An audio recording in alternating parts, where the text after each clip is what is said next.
Hey guys, my name is Nora Franch, and welcome to the podcast Grateful Blessed Mess, daily reflections for those in the 12 steps. I am a fellow 12-stepper and certified mindset coach, and I am here to introduce you to the value of mindset coaching in your 12-step journey. So if you feel like you are stuck in the steps, if you're slipping and sliding with your abstinence, mindset coaching may help you as it did me, and you can find me at catholicmindsetcoaching.com. These episodes are meant to invite you in to consider the truths of 12-step wisdom and to join in the very real struggle of living them in action. I hope that it feels almost like a mini meeting, and I invite you to contribute your own share on the Grateful Blessedness Facebook group to keep the discussion going. My comments are based on my own experience, so feel free to take what you like and leave the rest. But my hope is to encourage you on your own daily 12-step journey. As they say, you cannot stay clean on yesterday's shower. So without further ado, let's begin.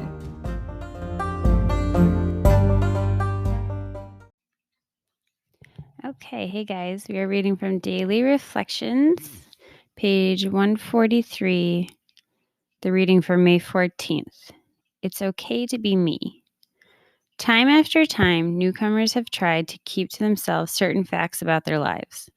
They have turned the easier methods, but they had not learned enough humility.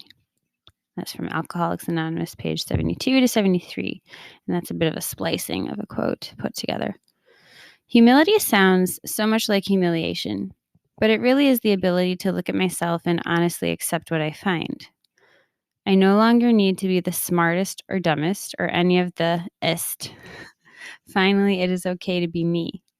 It is easier for me to accept myself if I share my whole life.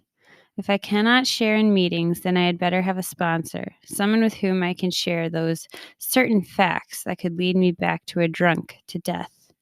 I need to take all the steps. I need to take the 5th step to learn true humility. Easier methods do not work.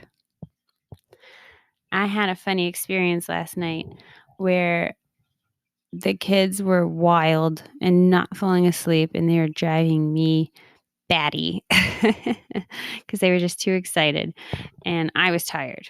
And so that's a hard combination for me. And all of a sudden, well into it, this was not at the start, but all of a sudden I realized I was thinking this shouldn't be happening. Like they shouldn't still be awake. They should be asleep. And I was really angry, even to the point where there was like a lull. And I was so worked up that I couldn't even close my eyes and rest.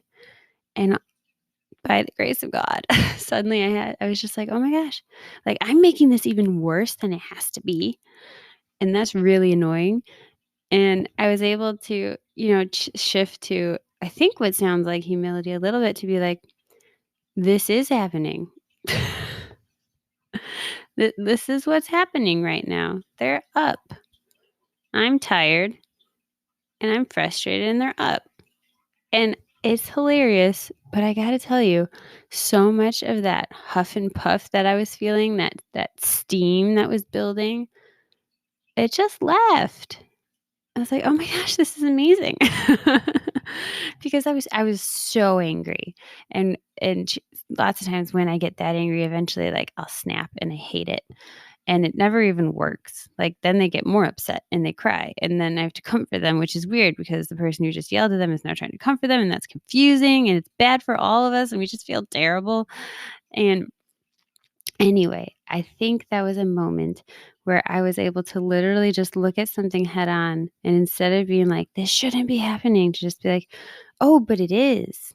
This is what is happening. And it was lovely. So have any of you experienced that? Or if you're going through something, can you try it? Can you try it and let me know if you're having, the shoulds going on, if you're frustrated and upset about something because it shouldn't be happening? Just try it. Try being like, but this is happening. This is what's happening. In a kind of funny, tongue-in-cheek kind of way. Let me know if it helps you. Because I'm laughing at myself because I needed that shift so badly. And so I think there was a lot of God's grace in there, but it was beautiful and I'm so happy and grateful. So moving on, or maybe not. We are talking about humility. I remember I wanted to look up the word humiliation because I do know that people have trouble with the word humility, especially because of this like mental tie they have to humiliation. And right now, Google is defining the word with the word, and that is just not okay. Okay, to humiliate, thank you, Merriam-Webster, is to reduce someone to a lower position in one's own eyes or others' eyes. And they say it's kind of similar to shame or embarrass, to mortify. And to mortify means to like die a little bit interiorly, right? So it's to be lowered in someone's eyes. So this is something that is beneath the dignity of the human person because we are all one among many, right? And that's what humility is. So that's funny because the words are so close. But humility means to be one among many, to be the same in your own eyes and in others' eyes as you are to whatever standard there is. And that's, part of the dignity of the human person is that we all have the right to exist, to be here, to be loved. We are all good.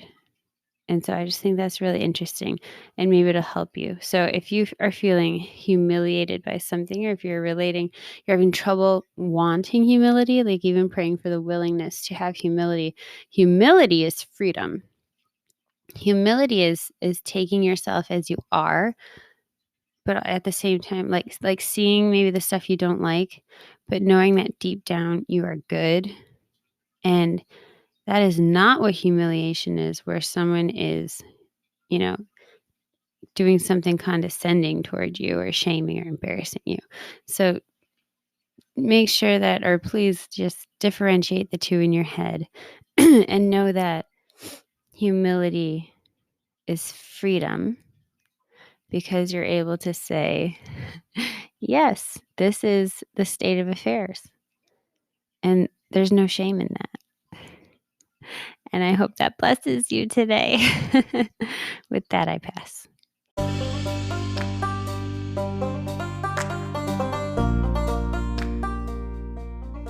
Thank you so much for listening to today's episode.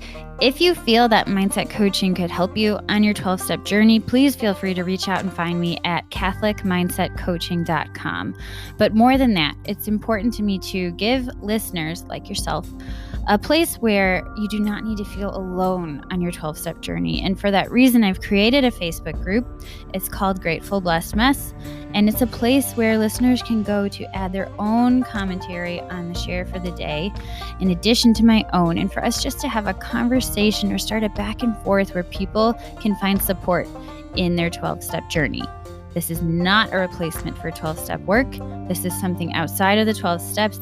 It is simply something that has a heart for the 12 steps and those who are in it. And so, welcome. If you are here, chances are you may also be a bit of a mess. And I hope that you can learn to find some gratitude in the blessings that have come from your messes.